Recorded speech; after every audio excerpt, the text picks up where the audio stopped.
So as you can see the name of the case, that is the state of Madhya Pradesh versus Narayan Singh. So the name, the state, the party is the state here is the complainant, and the defendant is the Narayan Singh. So it is state versus Narayan Singh. That is complainant versus defendant, because it's a criminal case. So we will call the victim as the state, wherein it is the complainant, and the defendant will be the accused person. Okay, so the nature of the case you will see is it's a criminal appeal, okay, which has been filed in the Supreme Court of India. Facts of the case are that there are two appeals which have been taken up for deciding the common question involved in this judgment, and there will be a common judgment given for both the appeals. So in case A, okay, so there case A and B, I'm going to explain it like that. So in case A, that is a criminal appeal number 49 of 1978. Okay, there's a lorry driver involved and two cleaners are there. And in case B, that is a criminal appeal number for 24 of 1978, wherein the lorry driver and a coolie are there. Okay, so case A and case B both has the lorry driver, wherein in A there are two cleaners, okay, and in case B there's a coolie. Now what has happened that they were prosecuted, okay, for exporting of fertilizers from one state to another without a valid permit. So the valid permit had to be taken under the laws of the Act, that is the Fertilizers Movement Control Order of 1973, that is the FMC order, and it has to be read with section 3 and 7 of the Essential Commodities Acts of 1955. Okay, so we are going to call it as EC Act. So what happened now, the trial court, okay, acquitted them because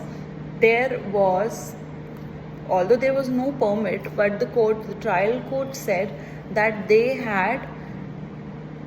were not attempting to export anything, to export the fertilizers, okay, because they had no permit, so they had no intentions of transporting the fertilizers. There was a driver, okay, of course. The driver said that he had no knowledge that in the papers, when the papers were being checked, that the papers had the proper permit. He said, I had no knowledge about it, and moreover that the bags, the fertilizer bags which were kept in the truck, they were not for the intention of exporting, okay, and for the exporting and for any illegal purpose.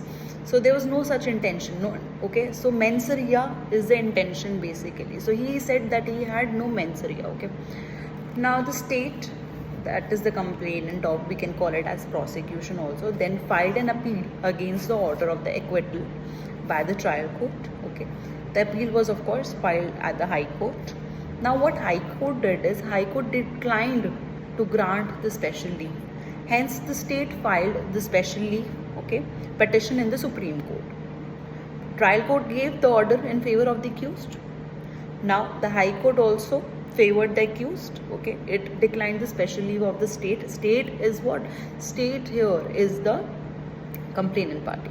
Now the special leave has been filed in the Supreme Court, and now the Supreme Court has taken up two appeals, criminal appeals together, which has the common issue of transportation from one state to other of fertilizers without a proper permit. So, say in case A, transportation of 200 bags of fertilizers from Indore to Maharashtra was there. The vehicle was caught at Sindhwa sales tax barrier. Okay. Now we come to case B.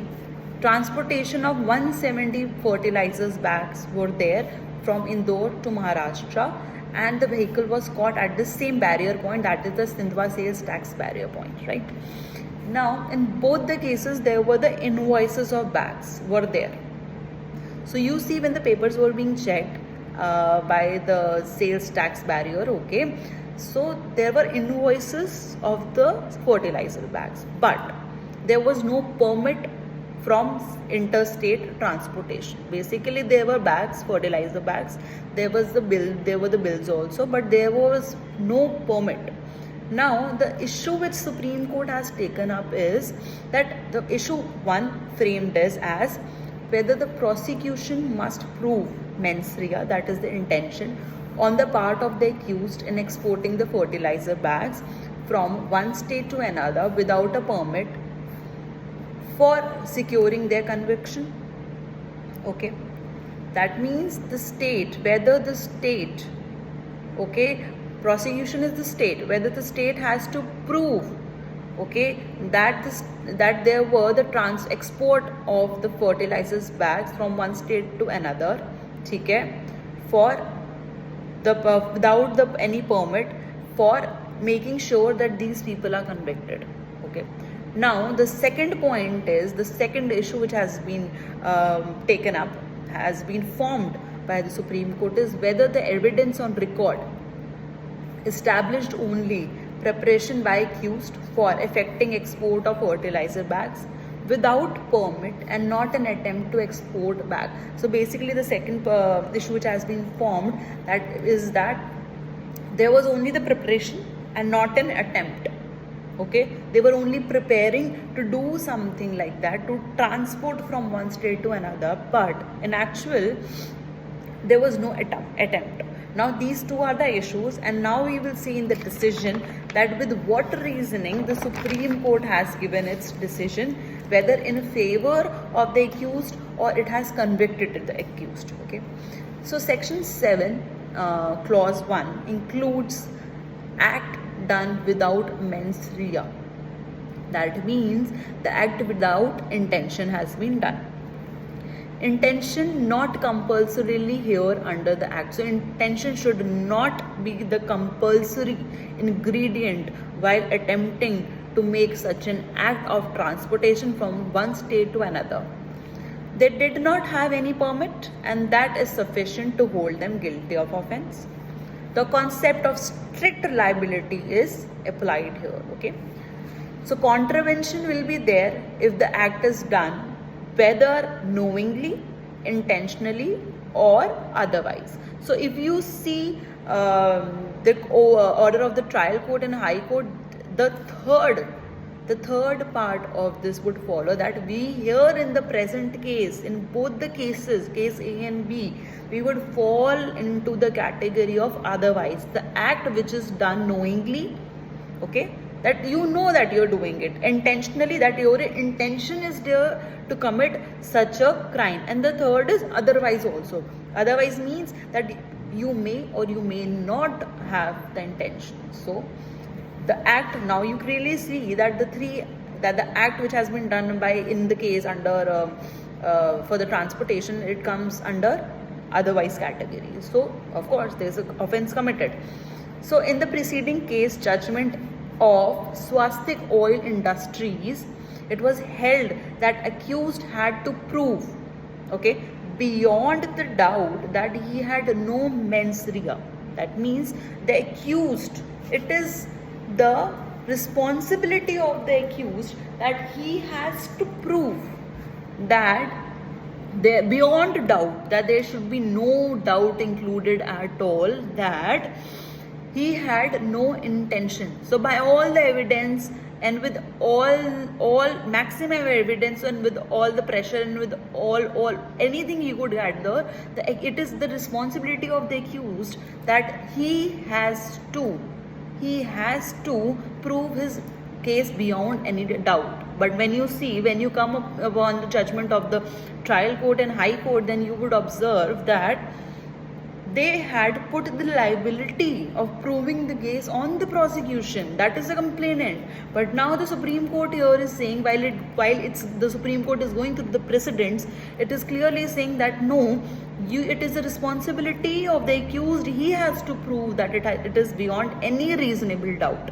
So in the present cases, that is the case A and B, there was attempt and execution of the act. That means they were attempted, because of course there was, the bags were being carried out, and there was execution, means they have seen it in a sense that in case the sales tax barrier would have not caught the truck, then of course the transportation would have taken place. There would have been transportation from one state to another. It would have been completed, executed and attempted. So basically, when you see, generally there are 4 stages of offense. Okay, the first stage is intention, that is the mens rea. The second stage is the preparation. The third stage is attempt, and fourth is execution. So first you need to have the intention to do something wrong. Second, then you prepare for doing that wrong. The third is then you attempt to do that wrong. And the fourth, when your act is done, when your wrong is done. So here in this case, we would see the attempt and execution are involved. So the answer to issue 1 is, which was there, that accused had to prove and not the prosecution. Therefore, the trial court and the high court were in error in holding their judgment of acquittal of accused. The answer to issue 2 is, they were cases of attempted unlawful export of fertilizers bags and not the cases of mere preparation alone. So basically there was no single, that they were not only preparing for it, but they were attempting. Of course, there was transportation held. That means if a good is being transported from one place to another, so that means it's an attempt. So therefore, the decision of High Court and Trial Court were held unsustainable by the Supreme Court of India under this judgment. The citation of the case, the last part for the project, we need to put the citation. The citation is generally given on the top of the case, as I have mentioned you earlier. So 1989, volume 3, SCC 596, that's the citation. That was the case, and I hope when you go through the case, when you read the case, you will be able to understand it much clearly, and we will keep having similar cases in future as well. Thank you.